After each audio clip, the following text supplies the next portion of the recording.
Europe 1, 7h26, Thomas Soto. Les secrets politiques de Caroline Roux. Bonjour Caroline. Bonjour Thomas. Eh ben on y va justement à l'UMP. L'UMP, c'est déjà l'heure des comptes, voire des règlements de comptes après les débats et les divergences étalées au grand jour sur la consigne de vote pour dimanche. C'est toujours la législative partielle dans le Doubs.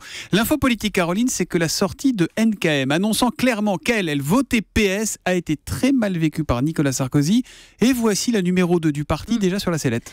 NKM, ça ne peut pas durer autant que les impôts. Voilà, la petite phrase d'un proche de Nicolas Sarkozy en dit long sur l'état d'esprit des amis de l'ancien président. Dès lundi après-midi, après la déclaration de sa numéro 2, Nicolas Sarkozy s'est confié à un proche. Il était sec, cette fois, il a pris conscience qu'elle était devenue un problème, me dit ce fidèle. Alors l'entourage est formel.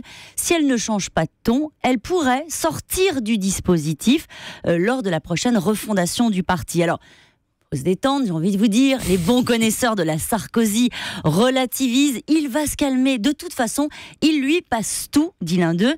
Alors c'est vrai que Nicolas Sarkozy avait passé l'éponge, vous vous en souvenez Thomas, quand son ancienne ministre avait pris le contre-pied de ses propos sur le mariage pour tous, c'était pendant la campagne de l'UMP.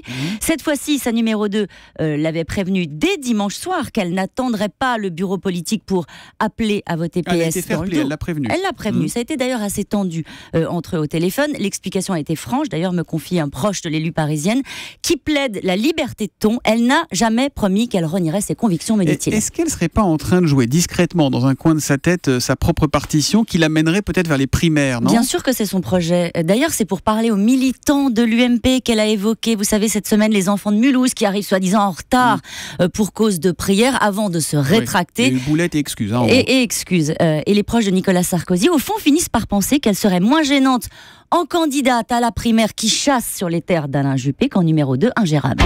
La question politique du jour, Caroline, elle concerne toujours cette partielle dans le Doubs. Est-ce que le PS est sûr de l'emporter dimanche ? Alors, je vais vous donner la version de la rue de Solferino. On s'en tient à une très grande prudence, car la candidate du Front National, selon un cadre du parti, améliorera son score avec certaines voix de l'UMP et celles, surtout, des abstentionnistes. Alors, le PS compte maintenant sur la venue de Manuel Valls et Bernard Cazeneuve, qui était là hier soir, dans le Doubs, deux profils d'autorité pour mobiliser la gauche sans hérisser la droite. Et puis on va en entendre parler, Caroline. La venue de Boris Johnson à Paris, il est reçu par Anne Hidalgo. Aujourd'hui, le maire de Londres, vous savez, nous a habitués au politiquement incorrect. Il a récemment parlé des djihadistes comme des tocards sexuellement frustrés. Alors oui, il est possible qu'on en entende parler. Les secrets politiques de Caroline Roux, c'est tous les matins à 7h25 sur Europe 1. À demain, Caroline.